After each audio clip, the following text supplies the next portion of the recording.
महाराष्ट्र नवनिर्माण सेना (एमएनएस) के प्रमुख राज ठाकरे के खिलाफ सुप्रीम कोर्ट में याचिका दायर की गई है। इतना ही नहीं, याचिकाकर्ता उत्तर भारतीय विकास सेना के प्रमुख सुनील शुक्ला ने चुनाव आयोग से मनसे की मान्यता रद्द करने की भी मांग की है।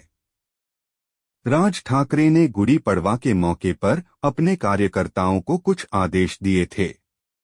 राज ठाकरे ने अपने कार्यकर्ताओं को कहा था कि वे जांच करें कि बैंकों, दुकानों और अन्य प्रतिष्ठानों में मराठी भाषा का प्रयोग किया जा रहा है या नहीं। इसके बाद राज्य भर में एमएनएस कार्यकर्ताओं ने अलग अलग बैंकों में जाकर मराठी भाषा के इस्तेमाल पर हंगामा किया, कई जगह तो मारपीट भी की गई। इसके बाद उत्तर भारतीय विकास सेना के प्रमुख सुनील शुक्ला ने सुप्रीम कोर्ट में याचिका दायर की। उन्होंने आरोप लगाया कि एमएनएस कार्यकर्ता हिंदी भाषियों पर हमला कर रहे हैं और राज ठाकरे के भड़काऊ भाषणों के कारण ऐसा हो रहा है।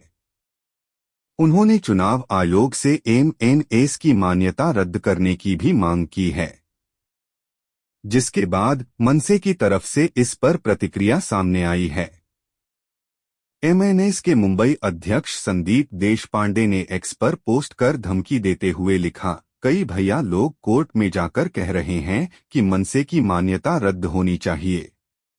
अगर वो मराठी लोगों की पार्टी को बंद करने की कोशिश करने जा रहे हैं तो हमें इस बात पर विचार करना होगा कि भैया लोगों को मुंबई, महाराष्ट्र में रहने की अनुमति दी जानी चाहिए या नहीं। अब इस मामले में शिंदे की सेना भी कूदती हुई नजर आ रही है।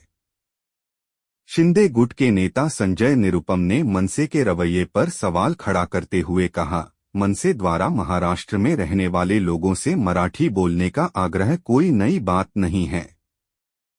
महाराष्ट्र की माटी से जुड़े होने के नाते मराठी भाषा का सम्मान करना हर किसी का कर्तव्य है, चाहे वह औपचारिक स्थिति हो या अनौपचारिक हो। लेकिन इसका मतलब यह नहीं है कि जो लोग हाल ही में शहर में आए हैं या जिन्हें मराठी बोलनी नहीं आती, उन पर दबाव बनाया जाए या उनके साथ मारपीट की जाए।